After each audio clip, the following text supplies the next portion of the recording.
Assalamualaikum warahmatullahi wabarakatuh. Pada video kali ini, kelompok pertama, akan menjelaskan tentang bagaimana peran ASEAN dalam menangani krisis kemanusiaan etnis Rohingya di Myanmar. Berikut adalah nama-nama anggota kelompok kami. Yang pertama ada Monica Salim dengan NIM akhir 038. Selanjutnya ada Alfida dengan NIM akhir 067. Selanjutnya ada Gina Azahra dengan NIM akhir 071. Kemudian ada Kemal Prakasa Alam dengan NIM akhir 077 dan Arista Widya Ananda dengan NIM akhir 080. Oke, masuk ke latar belakang. Etnis Rohingya adalah kaum muslim minoritas yang berada di Myanmar Barat. Etnis ini tidak diakui secara resmi oleh pemerintahan Myanmar. Karena pemerintahan Myanmar menganggap bahwa etnis muslim Rohingya adalah imigran yang berasal dari Bangladesh. Maka, keberadaan etnis tersebut tidak diakui oleh pemerintah Myanmar. Etnis Rohingya ini sering sekali mendapati diskriminasi, marginalisasi, kemudian juga sering mendapatkan konflik antar etnis. Diskriminasi yang terjadi kepada etnis Rohingya ini tidak hanya terjadi antar masyarakat, tetapi dari pemerintahan Myanmar sendiri juga kerap kali melakukan diskriminasi kepada etnis muslim Rohingya. Contoh dari diskriminasinya adalah ketika hak kewarganegaraannya dicabut, ketika etnis Rohingya tidak diakui sebagai salah satu etnis resmi di Myanmar, maka hak-hak mereka sebagai warga negara juga dicabut. Maka fasilitas seperti kesehatan, fasilitas pendidikan, fasilitas umum yang seharusnya mereka dapatkan selayaknya warga negara pada umumnya tidak bisa mereka akses karena karena pencabutan kewarganegaraan atau tidak diakuinya Muslim Rohingya, etnis Rohingya ini sebagai etnis di Myanmar. Kemudian marginalisasi juga terjadi ketika etnis Muslim Rohingya ini tidak diperbolehkan untuk melakukan pekerjaan atau menduduki pekerjaan dan menduduki jabatan-jabatan dalam beberapa pekerjaan. Selanjutnya juga ada konflik antar etnis. Konflik ini memuncak ketika terjadinya pembakaran besar-besaran, bahkan militer Myanmar pun ikut kerap turun dalam konflik ini. Maka banyak dari muslim Rohingya memutuskan untuk pergi mengungsi ke tempat lain karena di wilayahnya sendiri mereka tidak bisa merasa aman. Diskriminasi yang terus-menerus terjadi hingga bertahun-tahun membuat dunia internasional menaruh perhatiannya pada kasus ini. Dan banyak sekali organisasi internasional yang turut membantu Indonesia sebagai salah satu negara yang menjadi tempat pengungsian dari etnis Rohingya ini. Indonesia sendiri dibantu untuk memberdayakan, memberikan tempat tinggal, diberikan makanan, dibantu untuk pendidikan anak-anak etnis Rohingya oleh banyak organisasi non-pemerintah baik berskala internasional maupun lokal.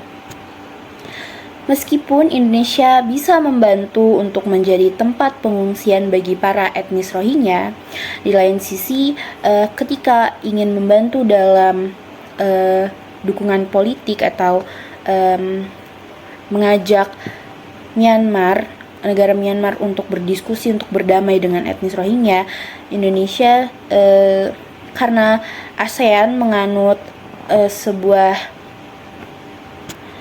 prinsip yang membuat sulit sekali bagi negara lain untuk ikut campur ke dalam urusan dalam negeri negara yang lainnya.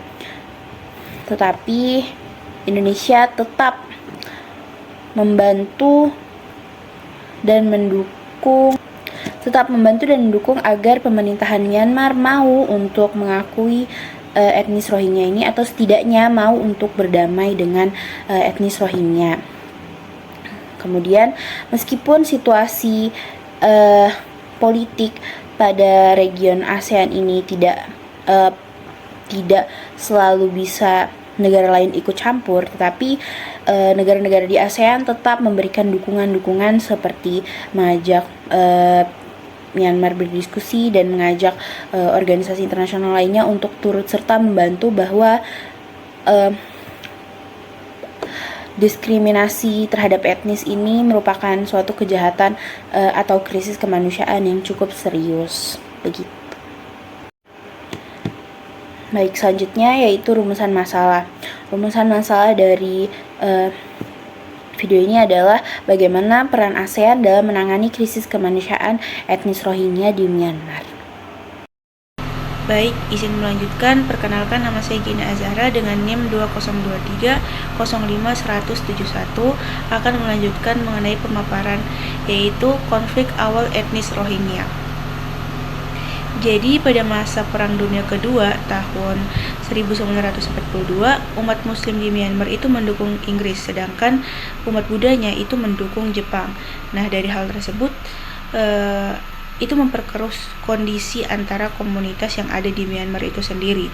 Sejak itulah terjadi kekerasan kepada minoritas muslim dengan penganut ajaran Buddha di Myanmar.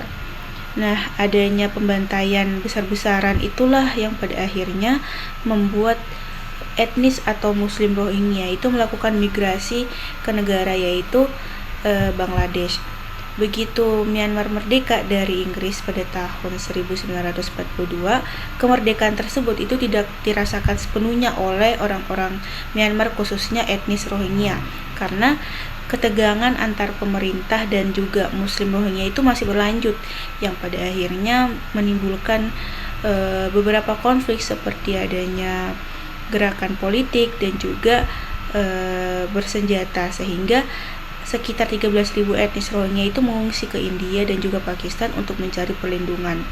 Ditambah lagi pada tahun 1982, Jenderal Ne Win memberlakukan undang-undang kewarganegaraan untuk menolak kewarganegaraan etnis Rohingya sendiri.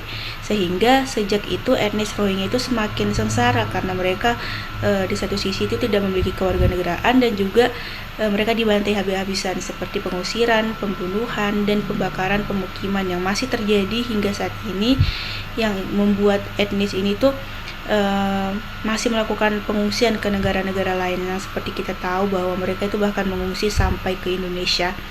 Nah, untuk materi selanjutnya akan dipaparkan oleh pemateri selanjutnya. Tantangan ASEAN dalam menangani berbagai tantangan dalam krisis kemanusiaan etnis Rohingya. Prinsip non-intervensi yang dipegang teguh membuat ASEAN sulit menghadapi tindakan tegas terhadap Myanmar. Selain itu, perbedaan sikap politik antar negara anggota membuat ASEAN kesulitan membentuk konsensus bersama. Kapasitas ASEAN dalam menangani isu hak asasi manusia juga terbatas karena tidak memiliki mekanisme hukum yang mengikat maupun lembaga penegakan HAM yang independen. Meskipun ASEAN telah membentuk ASEAN Intergovernmental Commission on Human Rights, lembaga ini tidak memiliki kewenangan investigasi atau pengambilan keputusan yang mengikat terhadap negara anggota.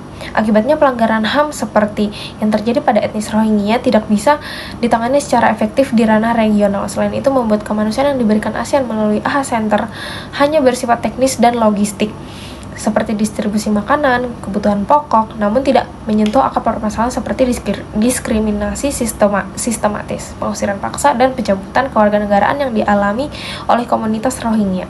Secara keseluruhan, ASEAN perlu mereformasi pendekatannya agar dapat merespon isu kemanusiaan lintas negara secara lebih efektif tanpa selalu terikat pada prinsip non-intervensi.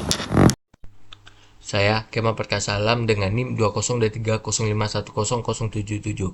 Nah, adapun respon ASEAN dalam menangani masalah kasus Rohingya di Myanmar ini adalah dengan membuat 5 poin konsensus, yang dimana 5 poin ini mencakup beberapa hal seperti pertama itu penghentian aksi kekerasan, yang kedua itu melakukan dialog konstruktif antar semua pihak untuk mencari solusi damai, yang ketiga itu pembentukan utusan khusus ASEAN untuk memfasilitasi dialog dan mediasi. Yang keempat itu melakukan pengiriman bantuan kemanusiaan, dan kelima itu melakukan pengiriman utusan khusus ke Myanmar.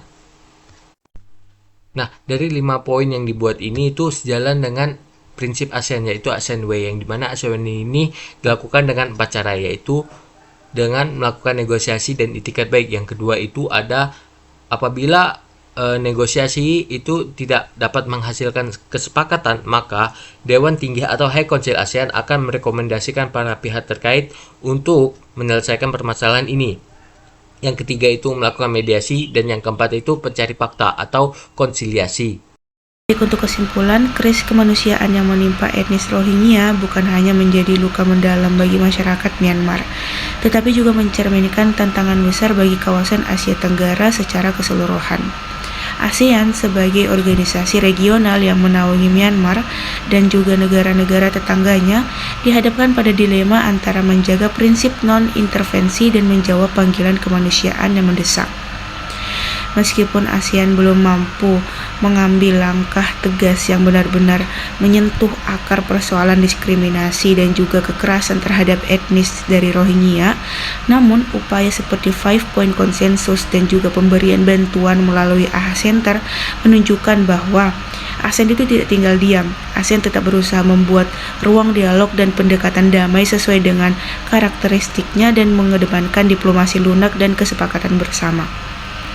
Namun, kedepannya jika ASEAN ingin lebih relevan dan berdaya dalam menghadapi krisis kemanusiaan lintas negara, dibutuhkan reformasi pendekatan lebih progresif dan berani tanpa selalu terikat kaku pada prinsip non-intervensi, sebab pada akhirnya krisis kemanusiaan seperti yang dialami oleh etnis Rohingya bukan hanya soal batas negara, melainkan juga soal nilai-nilai kemanusiaan yang seharusnya menjadi tanggung jawab bersama.